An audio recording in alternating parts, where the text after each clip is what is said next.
Well, with that, allow me an opportunity to now, for his opening remarks, and as the guest of honor, call upon our dignitary. We have Dr. V.S. Parthasarathi, who is a fellow member of the Institute of Chartered Accountants of India, has qualified from the Institute of Chartered Accountants in England and Wales. He holds a bachelor's degree in the commerce from Gujarat University, has done advanced management program for the Harvard Business School, and did his doctorate in management studies from the University of Mumbai in 2022. So ladies and gentlemen, since we're going ahead with the next session, can we please request the networking to happen outside the room?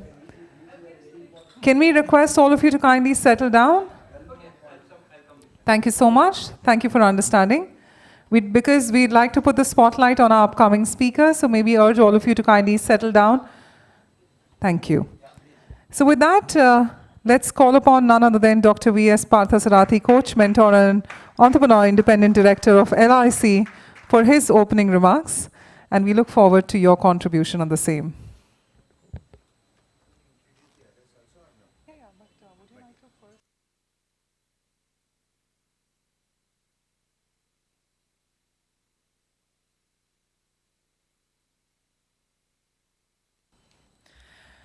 As Dr.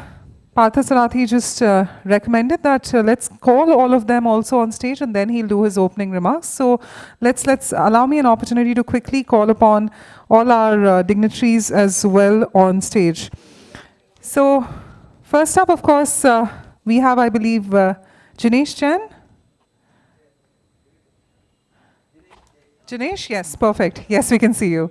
Chief Strategy Officer, Mahindra Home Finance, bringing in over 19 years of experience in digital strategy, implementation of digital interventions, development of digital products. He joined the Mahindra Group Strategy Office in 2020 as the digital lead. Thank you so much, Jinesh, for joining us. We also have Rashim Mehta, CFO and Director, Brinks India Private Limited. Mr. Rashim is an experienced finance leader with over 15 plus years of demonstration in supporting top management and global subsidiary management with compliance, planning, budgeting. He's also exposed to ERP environments such as Oracle and SAP. We'd also like to humbly invite all our dignitaries on stage. Allow me an opportunity to now call upon in person. Apologies. Now I'd like to call upon Govindan Ramaswamy, Senior VP Corporate Finance and CRO, Larsen Toubro, a man of his caliber, of course, leading the L&T team with being the Senior Vice President. Of course, we also have Mr. Dilip Panjwani, CFO of Wari Renewable Technologies Limited. We hope that his perspective is going to be enriching for our conversation ahead. We also have joining as the CFO of Tata Sky Limited, Sambasivan ji. Sambasivan, always honor having you. He's been with the group for a lot of years, and he has represented the growth in the Tata Sky Limited industry. With that, I'd like to leave it in the able hands of Dr. Parthasarathi, first for your opening remarks, and then take forward the panel.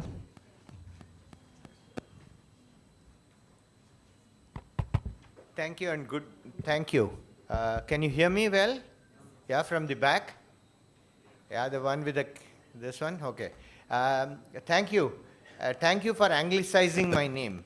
I didn't think that a name can be more traditional than the name that I have, which was Partha Sarathi.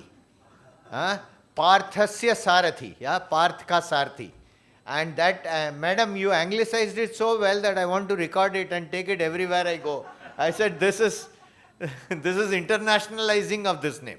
Okay, so thank you very much, and much appreciated. Thank you for inviting me here. I'm delighted to have, and also I know the kind of panel. I was quite worried that what do I say here that has not been said before, and that will not be said after. So let's try and get some different kind of way of looking at it. So if you can please put the presentation and get me to that the slide that I wanted. So what I intend doing is a little different, yeah? Okay.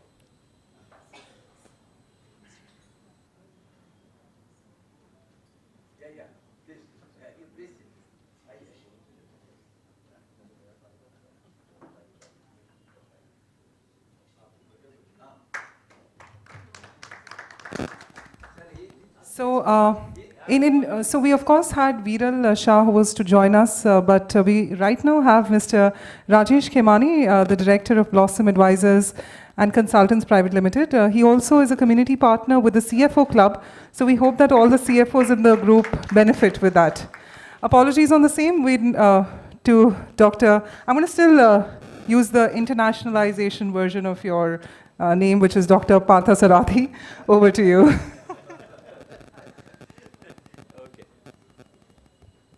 आपका पार्थ सारथी और इनका पर्था सराथी दोनों एक ही हैं, मतलब दो character नहीं है, एक ही कैरेक्टर है. So thank you very much, and can you put that next slide? I can see, then I can introduce that concept.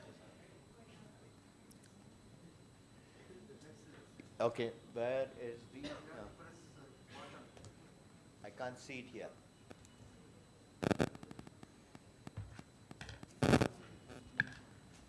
Oh, there it is. Okay, all right. This is the next slide, or this is the next slide? Okay. So I thought I'll introduce a new theme to say that we think the future, whenever you're young leaders or you are the CEOs of the company, and whether it is official or personal, if you follow 5 words that I'm going to share, I'm not giving a 4-letter word, mind you. It's 5-letter words, 5 words, and if you follow this mantra, then life, both in personal life and in official life, you should succeed. So that's the keynote speech. And then what I'm going to ask is to turn to my colleagues to say, hey, can you expand on each of these themes? Okay? And therefore, while I'll introduce, I'll not go greater into this thing. And then we'll call on them to talk about each one of them. Of course, we'll spice that up by saying why should we do it this way and how else can we do it? And should we not at all not do something? Yeah? We'll use that spice there. But this is the one. So the 5 ones that I talk about are yield, climb, unmix, fable, and prime. So 5 words. So let me introduce the one of them. So yield means whether it's a Maruti car or any company, you ask kitna deti hai? How much is the yield? कितना देती है? एक litre petrol पे कितना kilometre चल सकता है? उसी तरह कंपनी का पूछना है कि एक रुपया जो मैंने आप पे डाला है, what can you give for that? And that's the first one, which is ruthless focus on the output metrics, whether it's ROE, ROC, or market capitalization. Yeah, and there I could give 4 simple rules: less input, input later, more output, output sooner. So use this as a theory both on a personal and official life. Anything you are doing, can you do it later? Can you do it less? Anything output you are getting, can you get more? And can you do more stuff on that? Okay. So this is the first one, which is called ruthless focus on ROE. The second one that I want to focus on is climb. Okay. And this is like slightly not counterintuitive, but counterintuitive for CFOs. They don't want any loss. They always want profit, right? So I used to want. But however, unless you get new units who starts to do more business, who starts to do more things, then you will not always have a chugging engine. You will not have new things. You will not have more things that will set you up for tomorrow. Okay? So in a broad sense, I'm giving an example that the evolved businesses is your North Stars, is your cash cows. Those business will give you maybe 120 to 150% of the profit. But you then have 2 units or 2 different things which are coming up, which are evolving and which are startups. So every company worth its salt must invest in startups in their own way, must invest in evolving business. The evolving business become the North Star in the next immediate one, and the startups then starts to become the new billion-dollar market cap creating business. So if you are a leader, worth your salt, whether in personal life or in official one, focus on not just evolve, but also evolving and startup. If you do too much of evolving and startup, I will ask them how good is, how much should we do, etc. But this is the second one. So if you look at the third one, it's called unmix. Unmix is nothing but simplicity. Don't mix. We mix up, we make life complex for everybody. And when we make complex for organizations, what happens is they not only start to create a maze, but you can never find your way around it. So that's the broad thesis that happens. So have any of you in your own organization see this happening? Complexity, create as a maze, it's very difficult to get approvals. Yeah, it goes from table to table. It not happens in government department, it happens in each of our companies, right? Anyone, how many of you don't think there is complexity in your organization? Just a show of hands. Just raise your hands if you think there is complexity in your organization. So I hope I'm talking to you all. Huh? Okay, so you, the one in the green shirt, you think there is complexity in your organization, sir? No complexity? There is. Okay. So it's the other way around. Huh? The Indian way of saying yes, which also means no. Okay. So and then if it was Sholay, somebody will say, "Kya pyari baatein karti hai." But no, this is not Sholay. So we'll talk about our kind of things, which is reduce complexity. So axe the complexity. So how will we do? And we'll ask the panel members to tell us how to bring simplicity in real life and in organization, and how we can do that. So the fourth one. So there is Mona Lisa smile, right? So this one photograph, and I first time looked at it, it looked like, ये क्या है? मतलब smile भी हो रहा है कि नहीं है पता नहीं मेरे को. But the fables it has told us over centuries is not funny. The kind of fable that what it represents goes on and on and on. Yeah, and because of this fable, you create. So I asked somebody, what is this legendary brands you have? What does it mean? He said, legendary brands are nothing but fables told so well that when you see that fable, you see the brand, you see the product. And I think that's what we need to do in each of our companies, to create stories. Yeah, the path to the future is lighted by the fables of the past. So you do that fables and present it. And that's the fourth one. So if we go to the last and the fifth of it, so that is corporate governance. We can call it the prime. You can have the first four, but it will fall flat unless you have prime or corporate governance as part of it. And to me, corporate governance is not just about compliance. It is important to have compliance. However, it is more important to have tone at the top, which clearly differentiates, and that is governance. You don't only have tone at the top without walking the talk. Okay, let's say sustainability is today's real important thing. Yeah, I was in Delhi, and then they were all looking at what global warming is doing to them now, today, not tomorrow, not yesterday. So today they are experiencing it. At the same time, if you go and look at Bombay, it's experiencing it in a different way. So sustainability is the need of the hour. So are we doing sustainability as a tick in the box or a report which is given, or is it we are living sustainability?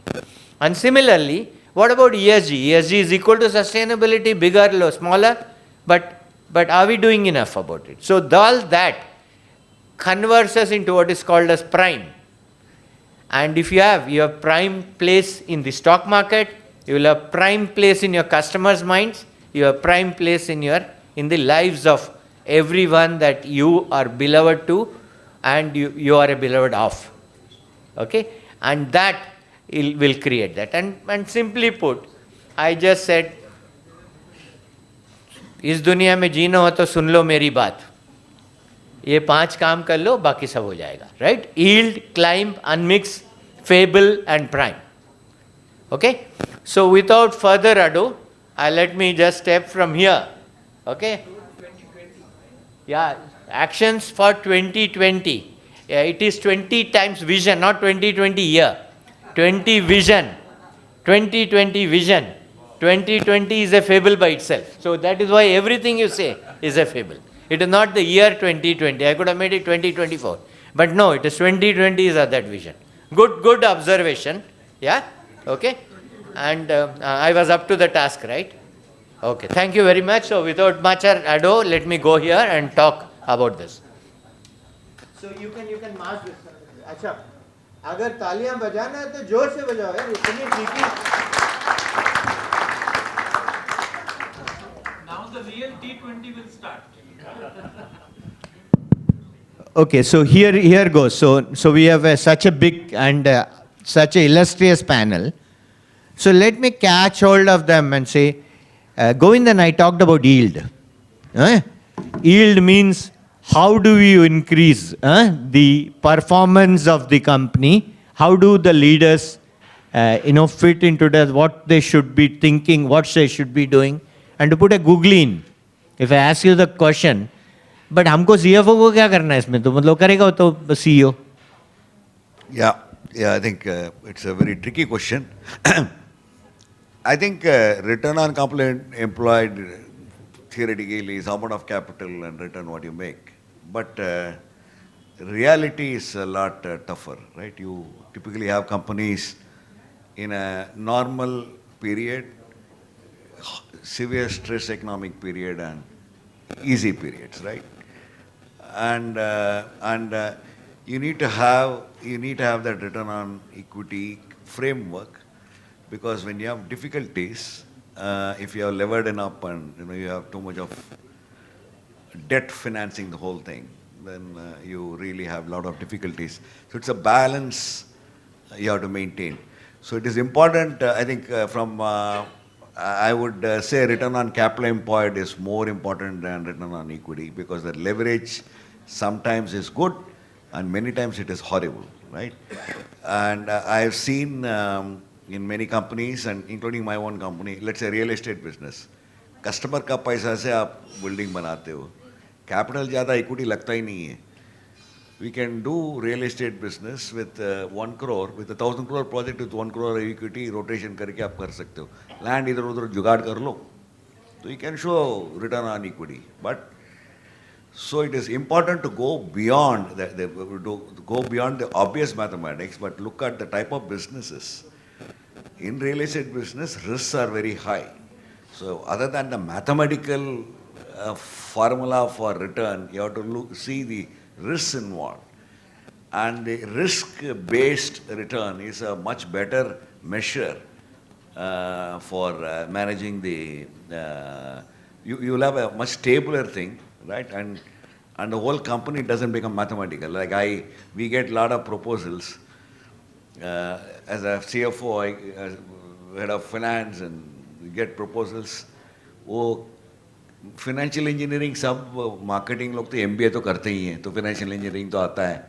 तो इतना business है, equity, debt, company का debt equity इधर उधर करके return 12%, 13% करके बताएगा. They don't really, you really have to get into a lot of understanding about what is the risk involved in the whole thing. I think that is very important, and it's very difficult to implement also, because sometimes it is not that mathematical to improve. I have tried to, in L&T, we have a lot of businesses. Now, how do I allocate capital? So let us say risk becomes a framework. I have to tell people this business is high risk and hence I need a higher return. And the leverage for this business need to be low. And it's very difficult to do it in the board meeting, right? All of us are in different business CEOs sitting together. I'm going to come and tell you, your business is very risky, your cost of capital will be higher, right? So in a larger organization, this problem is real. If you have a monoline industry, simple business, it's probably a bit easier. It gets a lot more complicated if you are in multiple businesses and capital allocation happens. But I think risk is important. The second thing, usually not well taken care of, is working capital. That is like BP. Oh, TB, BP, like it will kill you, right? what terms are you okay with your customers and vendors? What is the framework you need to have? It is important to have a nice framework which is the right risk should be with the right people and the financing will follow along with it. And there has to be a lot of vigor, and working capital reduction generally is a lot tougher than a lot tougher. It is a CFO's job, but it is also the business guy's job, CEO's job.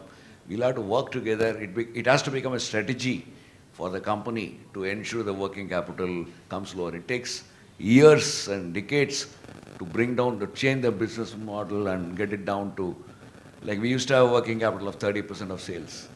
We got it down to 8, 9%. It's taken 10, 12 years, 15 years. It doesn't happen like that.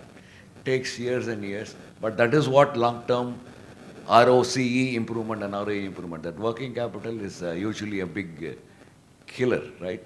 You can find accounting ways, and you can say vendor discounting, and you can do some bookish things, but real stuff is understanding the risk associated with the whole thing and then find a way.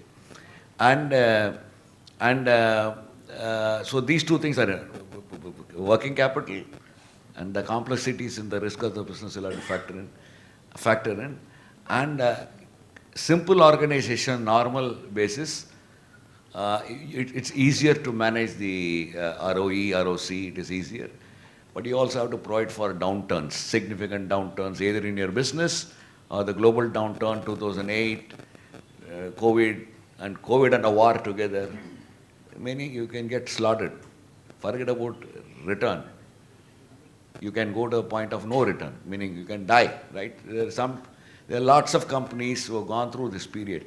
So you also have to have that. That's the reason return on capital employed, the stakeholders' money fully, taking care of that is important rather than focus only on equity. Sometimes I think you'll have to play that. And it's very difficult because you go to the board, they're all talking about ROE. I have to tell them, even debt holders and stakeholders. A lot of other stakeholders are there. So you'll have to get that culture of looking at return on stakeholder is important first. Then equity guys will, long term, it will take care of, but driving the thing, you should not overdo the leverage component and stuff like that, because once you do that, downturns will kill you. And also it is good to expand when conditions are bad. You should always expand your business when conditions are bad, not at the peak of the cycle. Many businesses go through cycles. Top of the cycle you expand, you will have, in fact, I will tell you, we got into a lot of, we didn't acquire any companies. We are not acquisitive except Mindtree, which was a bit hostile. But we are not acquisitive. We are organic growth guys. We invest a lot. 2008, worldwide, lot of acquisitions have failed. If you look at, I think many Indian companies are also there. You go through a lot of tough period you acquire. It is easier to get an approval from acquisition from the board, because you can tell the board, 25% growth I'm getting 25% ROE. If you don't give me capital and I don't acquire this company, your ROE will drop, your growth will drop, right? You're putting a gun to the board, and the board will say, okay, do it, right? I mean, they have no choice. And that is the wrong time to do it, and I think you need to have questions as CFO. We have to have questions on whether you are doing it at the right time. Many businesses are pretty cyclical. Peak में खरीद, ऊपर stock में बेचने का, नीचे खरीदने का. You don't expand, acquire, and so many of our lessons on ROE, ROC, destroyment has happened, investing too much, lot of linear thinking. We don't really think of linear thinking, meaning backward integration, forward integration, very silly way, right? And if you have a lot of engineers in your company, it is a lot tougher, because of forward integration, backward integration is like a fable. Matlab, immediate linearity is what you think, and mostly the world is non-linear, absolutely non-linear, and horribly complex, lot more complex, right? Yeah. So you have to convert the whole thing into simple, and I think life will get better. Govindan, it made 2 points. You just keeping it, I just wanted to kind of expand something. So one is, he said risks have to be price. Two kinds. One, you can't look at it superficially, you have to price, you have to go in deep about the risk and build it. The second is price the risk in your thing, because if you don't price the risk, you will not get profitability. So that's a very nice nuanced statement he made. I just wanted to bring that out. Govinda, my point to you is slightly different. You know, L&T is a good chugging machine. So that is one example. But many of the companies, especially the budding companies, they say top line abhi abhi, bottom line kabhi kabhi. How do you kind of tell, how do the leaders have to say, no boss, not correct? आपको mirror दिखाना पड़ेगा. What we show, you show the mirror. We show the company's mirror. क्या हाल है? In fact, I will give, it actually has happened. I also look at the risk. The strategy of L&T Group for the last 10 years, the guardrails has been prepared by the risk committee, risk guys. It is not done by businesses. We said, because we don't have any bias. I have no bias of business, right? Like if you have been the CFO of Mahindra, the head of business is biased. He saying, car to karna hi karna hai. हमको फर्क नहीं पड़ता है. As long as it moves, whether it's a car or a truck or anything, it doesn't really matter. For us, रोकड़ा is what is important, right? I mean, ultimately, mobility में पैसा बनाने का. You're not so many of the times I think we have to show the mirror. This is what you are, you have been, this is what you have done. And second is, there are a lot of history available about companies who have gone bust in the same industry. Thousands and thousands of examples. Show them that. This is what has happened. If you show them, and for that, you need to do a lot of work, research. If you show them this is what you are, this is what a lot of things have happened to other companies, right, under various time periods, right, from, like we have simulated in the last 50, 60 years of economic history, 75 years, what sort of marketing, what sort of financial policies, marketing policies, what would have happened. You need to have a sense of history and psychology and then simulate all of them and show them the mirror. Usually, the company changes. It will take a bit of time, but it will change. That's what he's saying is that it's not a one-time, I tell you, you get bottom line kind of thing, but it's a dialogue. You show them the mirror, you keep at it, bring examples, yeah, and then they will start seeing the light, right? And when you have many businesses, and that brings me to perfectly to Rashim, you. We kind of sat outside and said, which one is going to pick up which of the 5 themes that we talked about? Okay, so I know who am I going to talk to. And because they wanted to talk about that. Rashim, now let's come to the second one, which is called climb, which I said. But basically, how would you advise people to be adventurous enough to plan for future and start new businesses? And what is the advice that they don't go off guard, right? If you like, it can be Amrut, but if you have too much of Amrut, it also becomes wish. How do you avoid the wish but have the Amrut only? So that's my wish. So please tell me tell the audience how you can do that. Yeah. So thanks, Parthasati. So I think to me is product innovation is one thing which we need to always consider. So any organization which is established, well established, have to keep looking at the product innovation. Look at examples in history. Nokia did not change, had to see tough times. Netflix was just selling the DVDs. They went to OTT and tremendously changed the future. So transformation is definitely one thing which every organization has to think, that how they can keep changing the landscape of the products they have, and how much value addition they can bring to their customers, right? So that is the most important thing we need to think, that if it is adding value to the customers, you will survive. Even if it is tough time, you can have your products which will be liked by the customers, and you will be there for forever. Now, bringing some examples from my own experience in Brinks. We are world's largest secure logistic company, cash management. Now everybody thinks that digital is happening everywhere, cash is nowhere. But if you see the data globally, all the developed countries still have the cash.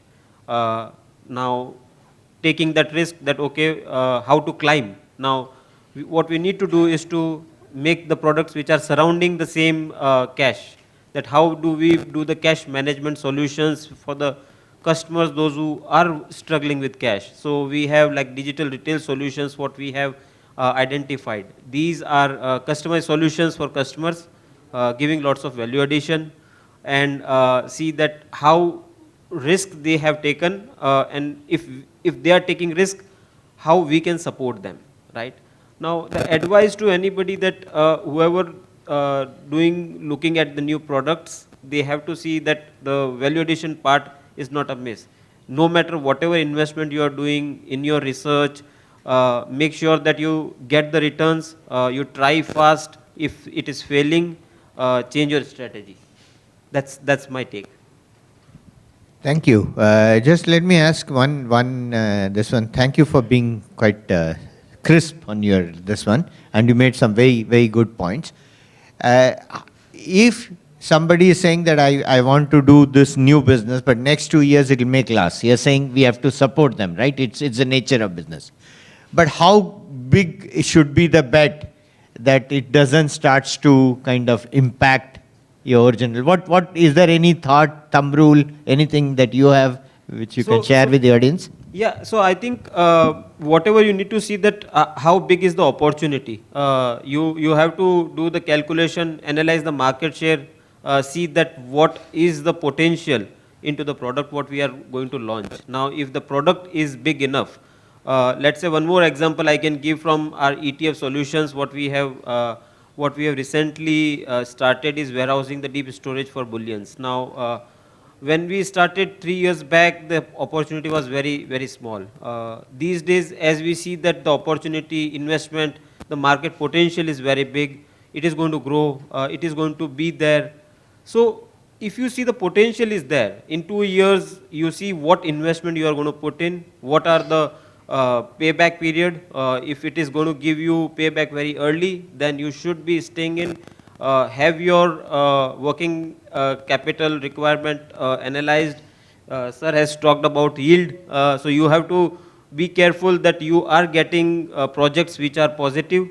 Net present value should be positive. You are getting there. And if the concept is failing, be agile to accept and move on and try to be what changes you need to bring in. You should not be sticking to your ego that yes, I brought that product, I actually have to support it. Good. So fail fast, and also don't be wedded to the idea. And CFOs and leaders' job is to challenge that. Yeah, good, very good. So let me move on to the next one, which is unmixed. Sambasim, we agreed that you will be the one who will field that one, right? It's most tough one. Yeah. Till now it is fairly good. The CFOs can say, yeah, ROC to hona hi chahiye. Nobody will disagree. Yeah. But what about complexity that exists in an organization? How much do you think it throttles the organization? And what are some of the rules of simplicity? And how important do you think that is? Yeah, thank you very much. In fact, after hearing Mr. Govindan and Rashim, I have now taken at least 3-4 action points for my next year's business plan preparation, right? So it's a good input for me. So thank you so much for giving those ideas, because some of those thoughts I think are really under points, these 5-letter words. I was just thinking of what's the name of the conch of Lord Krishna, which is Parthasarathi. Anybody knows? You must be knowing, I know that. Anybody else? What is the name? Have you heard this Panchajanya? 5-letter words. So I think he's using those 5 letters as a conch for his own philosophy, and it's fantastic to hear that. So coming to simplicity, so see, fortunately for me, I have a boss who believes even more in simplicity than I do. So then what happens? Life becomes very easy, right? So in our company, in the last 11 years, we have been relentlessly focused on simplicity. Relentlessly focused on simplicity. I can give many examples. So I'll give 3 examples only. 1, how we have simplified the life for the customers. 2, how we have simplified the life for the employees. 3, how we have simplified the life for, say, partners, external partners like vendors and all those things. So these are 3 different stakeholders of any company. So let's talk about how we have simplified the life for the customers.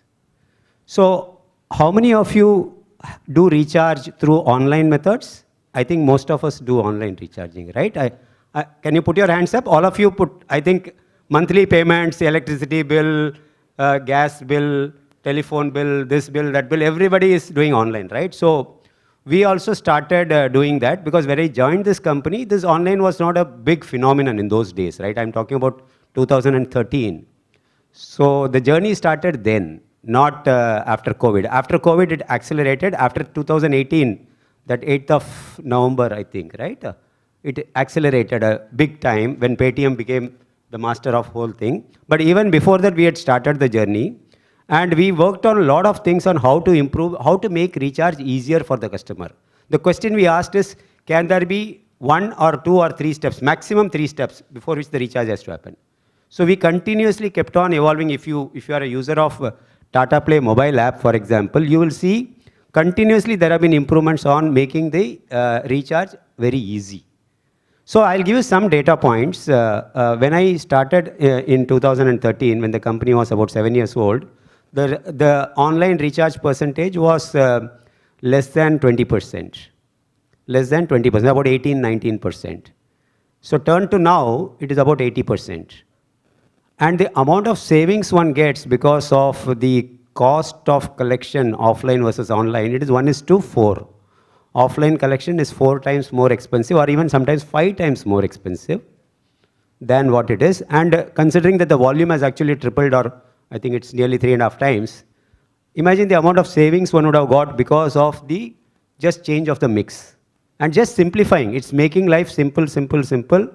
So once you do that, and it's a continuous focus for us. In fact, we have got a daily, what we call recharge NPS score.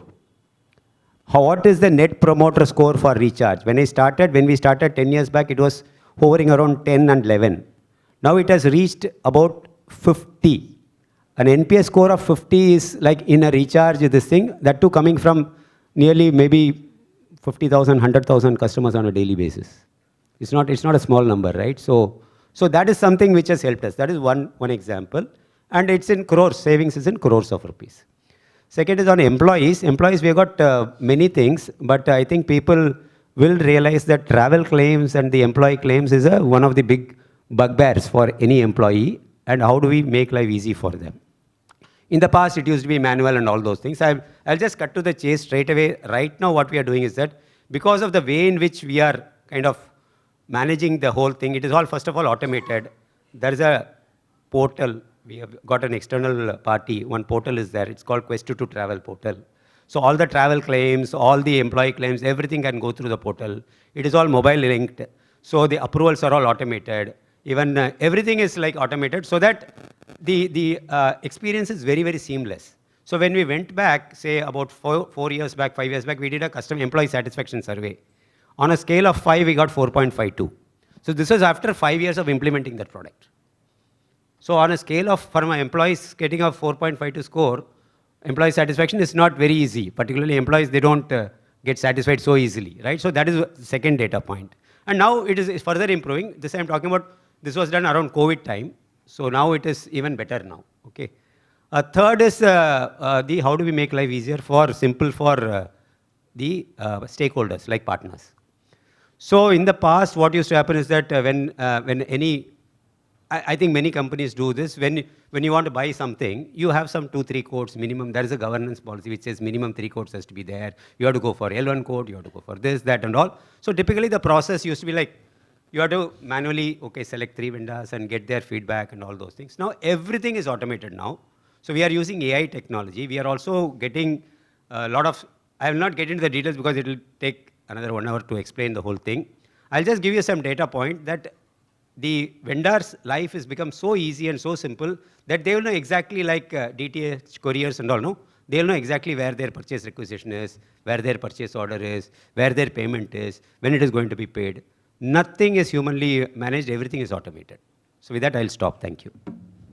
Thank you very much. And what I loved is that not only is he talking about simplicity, but the simplicity with which he explained, yeah, also has to be. So it's not only the concept which is simplicity, but also to say it simply is very good. Thank you. I'm not going to have a follow-up question. Also, it is one day. As the match progresses, you have to play faster, right? Okay, so now I think, no, not, but the first 3 of us together, I played for the 30 overs, now 20 overs we have to do the balance.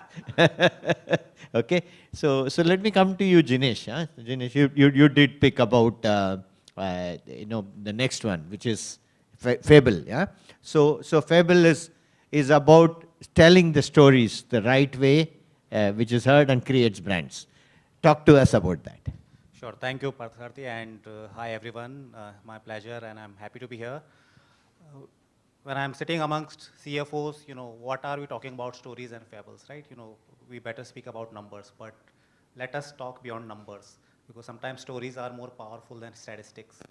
And stories have been a great strategic tool for the organization to shape their culture, bring employees on a common platform, and communicate to customer the most powerful messages that an org wants to communicate. Every brand tells a story, right? You may have a lot of famous lines. For example, "Har ghar kuch kehta hai" from a paint company. Similarly, I'll use one or two examples from Mahindra Group, and Mr. Parthasarthi have been a long, very robust pillar of Mahindra Group for many years. But let me quote a couple of examples. Uh, we are fortunate to have very inspiring leaders like Mr. Anand Mahindra. And when an intern asked him during the convocation ceremony that what is the legacy that you would like to leave behind as MD and chairman of the company, and you would have words about this. He thought for a few seconds, and you would be surprised by the answer that he gave. He could have spoken about the market cap of Mahindra Group, the number of businesses, the revenue growth, the profitability, the number of successful products that this company wants to build, etc., etc. But his answer was completely different, and that surprises me and gives me goosebump even today. He said, "I would like people to believe that when Anand was MD and chairman of the company, all the employees were the best versions of themselves." Now imagine the kind of depth this insight has got. He did not speak about great profit, great return, great numbers. He spoke about employees becoming the best version of themselves. Now, to employees internally, it makes them feel very proud about where they are working. It makes them feel very empowered to contribute more than what they've been doing, and also put in best every day, every moment when they are coming to work. For customers, it simply means that the products and services which are coming out of Mahindra Group is the best. Employees have put in their best when they are building something for the customers. Such a powerful message comes through strong stories, very famous stories which shape the future of the culture and sets the platform for building a great organization like Mahindra Group. Many more stories, and I'm sure Mr. Parthasarthi you can add, but I'll take a pause here, keeping the slog overs in mind. Thank you. Tell us about one more story, and then we can carry on with it. So I don't want to take away time from you just because you came last year. Yeah, sure. So I think last few years, and especially while Mahindra is a business conglomerate, multiple businesses, but especially for the time when I joined, it was COVID, and first assignment that I worked on was all new Thar launch. Now Thar in the older avatar was a completely off-road rugged vehicle which people, very niche segment, would drive. And that was also the time because of the COVID, 1 quarter sale did not happen, and company almost reported zero sale in 1 quarter. And it was very imperative for us to make the vehicle a success, the new vehicle a success. Now the work which went behind in developing the product, creating the market positioning, we took a lot of inspirations from in past what we have done with vehicles like Scorpio. But it was also about selling all new Thar to a larger customer segment. Now how do you do that? A vehicle which has been off-road. Now Thar has become a lifestyle vehicle. You see that a lot on city roads. I'm sure in Mumbai you've seen almost every day. About 30% of the bookings come from females aspiring for that freedom which a vehicle like Thar provides. So the message that we've given through an off-road vehicle that explore the impossible, it is about freedom in their life. Take the vehicle and go anywhere you want to. And that is how you leverage strong messaging and the customer values that have been built in past. How do you really position a vehicle which will take companies to new height? Fantastic example, Mr. Parthasarthi. Thank you. And my job as Parthasarthi is still to coach and not to, without some coach, that's all. So I can't add to the stories, but I can note to the stories, yeah? Thank you. And let's come to the most tougher of these ones. You can have all these fours that we talked about, um, uh, Dilip, and we still can end up being zeros, right? So there are many companies which do very good on yield and climb. Yeah, they're growing hellbug. They can become number one in market cap in their industry, even in India. But then if they don't have the prime or the good corporate governance, they all fall flat. So one is that true at all? Or it just a notion that I carry in my head? And if that is so important, how can we practice it on an ongoing basis? No, I have been chosen the last to speak, and most of the overs are over. That shows the significance how corporates are attaching to this topic. If I'm not wrong, but I will give you a different connotation. As to the entire ESG framework works. Let's start with the last one. Governance. If you look at most of the corporates in the sub mid cap and small cap segment on the listed framework and on the startup framework, for them it's a check the box. Women independent director. When these regulations come in, we don't even pay attention to whether there is enough talent available in women independent director. There's a thought process behind it, because in one of the companies, what happened is, we were doing the check the box compliance and we found that there's no crash. And, the board was, looking at each other, what to do now. So we did comply in a later stage, but that's how, the reflection of the small and medium companies I come to. And I will give a contra to that also, but this reflects, how still poorly we are organized. So when this regulation came in, there used to be, I don't want to name it, but it's a real life incident. There used to be a lawyer lady who used to work with me, and she was quite junior, and I was already at a CFO position, and we used to work together on some opinions, etc. And when this regulation came in, suddenly she came on my board.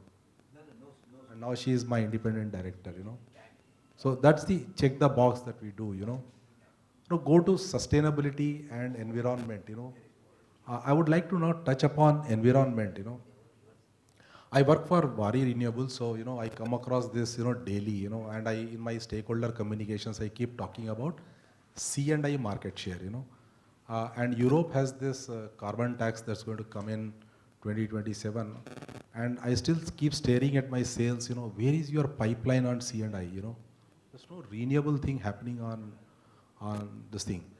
Of course, large corporates, again, I'm excluding because of their wherewithal, because of their resources.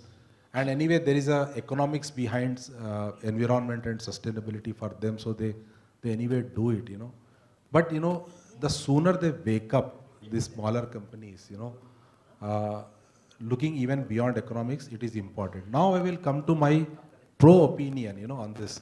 I had worked in a textile company, and recently that our competitor was in news, and it's a KPR Mills. But back then when we were competitive mapping, we found this company KPR Mills doing yeoman service to their women employees, They have an 8-hour work week, and I think Harsh Goenka has recently tweeted. But I knew this story back then, in 2003, 3 years back, I'm saying. They used to educate women, and they used to allow them to become nurses. Some became even police officers. So recently he was, the chairman of KPR Mills was interviewed, and he said, my job is not to, make them slaves and work at my place. But look at the yield and ROCE and ROE of KPR Mills. Consistent return giver. And in a mid-cap segment, it's not a large cap segment. So this goes to prove that, ESG framework is life giver, to the corporates. And we consistently fail ourselves in that era. India is yet to catch up. A lot of things are already happening. But again, I repeat, they are happening at a large scale companies. And this needs to go down. Now that, there's a tax imposed on CSR. I call it tax because there's a mandatory spend of 2% that the government has imposed.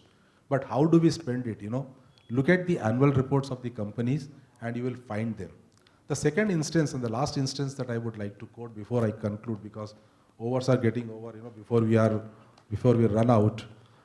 BRSR reports, most of the CFOs, including, many CFOs in small companies, they even don't bother, it's one of the checkbox. But if you look at some of the data points, energy conservation, women employees, on those scores, when you have to report and you want to go and borrow sustainability linked bonds, it's quite useful. It's quite necessary, So, this framework of governance coupled with sustainability and environment will go a long way in keeping companies go long run, long haul. And they will make them go have good yield and ROC and ROE also. That's my take on it, because I've seen, I've already raised one sustainability linked bond in my career.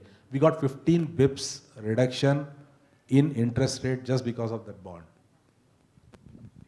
Thank you very much. Dilip, we didn't put the prime as last. We put on the top, because that's without that everything else doesn't, it doesn't matter if it exists. Because it's a multiplication of all the other four. If you prime is 0, you can multiply anything, it will be only 0. So whether if for 40 overs you may have played, but the last 10 overs are the most important ones. And as my boss once told me, he was called by enforcement directorate because of a mistake that I did, that I didn't entertain the excise commissioner. And therefore, he was called for the enforcement directorate.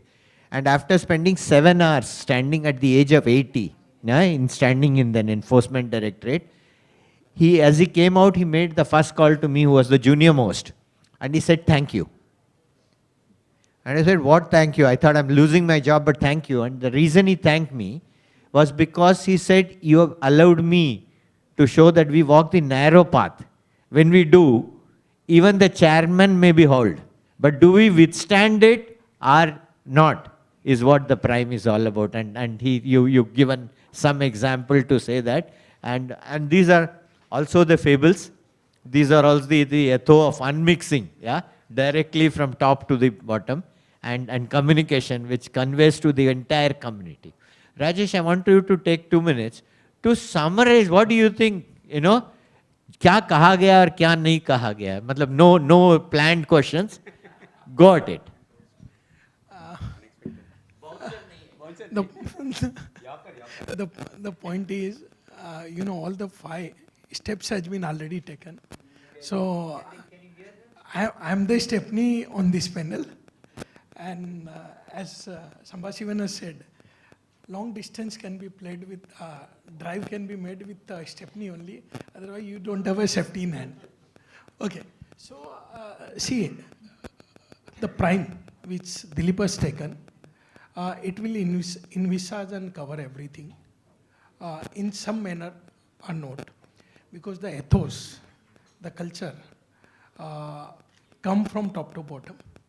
So that's very important, and it should be followed.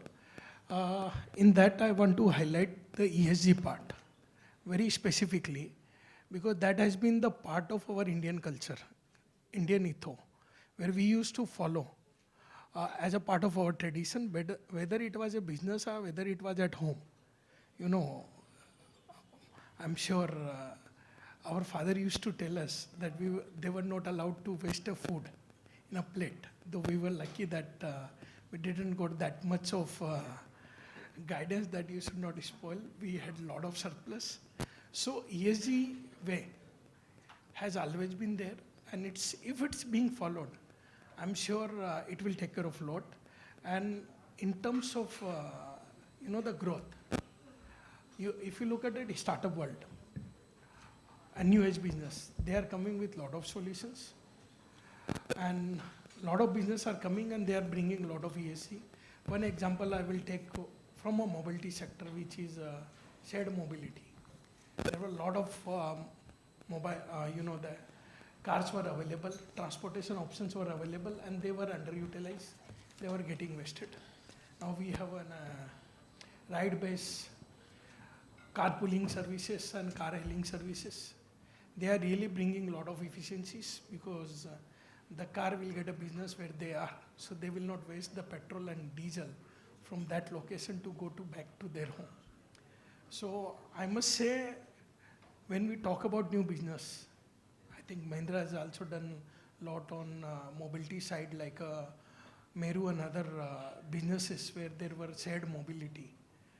So I think, that's bringing up a very strategic value addition where you are growing a business, bringing up new business, and you are imbibing ESG also. And last point I want to highlight in terms of growing, I will give you an example of one drone tech promoter. It's a good relationship of mine. They have promoted one of their employee, the last one. Yeah, because it's 48 minutes now. I'm so sorry, you're running against the clock. So I'm just sharing a story. So just trying to summarize. So he promoted his one of employee to migrate and create, the component supplier for themselves. Thank you. Thank you. So let me just summarize by what was said in this forum by all of you. One is that the compliance is like a triangle. Yeah, it starts at the bottom, it goes up to the top. Governance, on the other hand, is the other triangle, inverted triangle. Tone comes at the top and the actions flow to the bottom. Yeah, it percolates. But when you put them together, you get a tara or a star. So that is what everything that we said, may it be the tara and the Dhruv tara you can all look up to and draw some inspiration from. Thank you and God bless. लेकिन मेरा famous statement नहीं हुआ, आंखों में नमी और तालियों में कमी कभी नहीं होना चाहिए कि अगर बजा रहे तो जोर से बजाओ. Well, with that, if we may request Mr. Sandeep Parwal from SPA to please join us for the felicitation. Also, we'd request if we have Anita Upadhyay to please join us on the stage for the felicitation. If we could have Shashank Jain from Union Bank, Anuj Verma from PNB. If we do have any representative and leadership from IDBI Bank, please do join us. Any leadership from Vardhaman Trustee, also please do join us. So ladies and gentlemen, on the stage we have in the presenters Dr. Narendra, Mr. Sandeep Parwal, we have Anita Upadhyay. If we may request Shashank Jain from Union Bank, Anuj Verma from PNB, our leadership from Vardhaman Trustee and IDBI Bank. Please do join us on stage and give us your precious time and opportunity to be in the photograph with all the leading finance leaders of our country. We of course have the moderator and our guest of honor on stage, Dr. V.S. Parthasarathi. We have Govindan Ramaswamy, Dilip Panjwani, Sambasivanji, Jinesh Jain, and Rashim Mehta. All our leaders on stage with our presenters. Once again, a big, big thank you to all of you for joining us. Well, on the other side, do not go anywhere as we're talking about the plenary session number 8. This session is going to be for 40 minutes as per schedule, 40. We have the conversation around social stock exchange engine for fueling an inclusive and sustainable Viksit Bharat. This session will be led and moderated by Mr. R. Kannan, and our resource person and panelists are going to be Hemant Gupta, Dr. Harish K. Ahuja, and Sheena Gandhi. Allow me an opportunity to soon introduce all of them, but for the time being, we'll give the limelight to our speakers. Can we please request you to further the process, speed in the process of getting yourselves in the group photograph, and then we'll quickly segue into our next conversation, which is scheduled for the next 40 minutes. So looking at it, starting at 5:35, we're looking at it ending by around 4:10 or 4:15. So let's, 6:15. So we'll look forward to the patronage on that.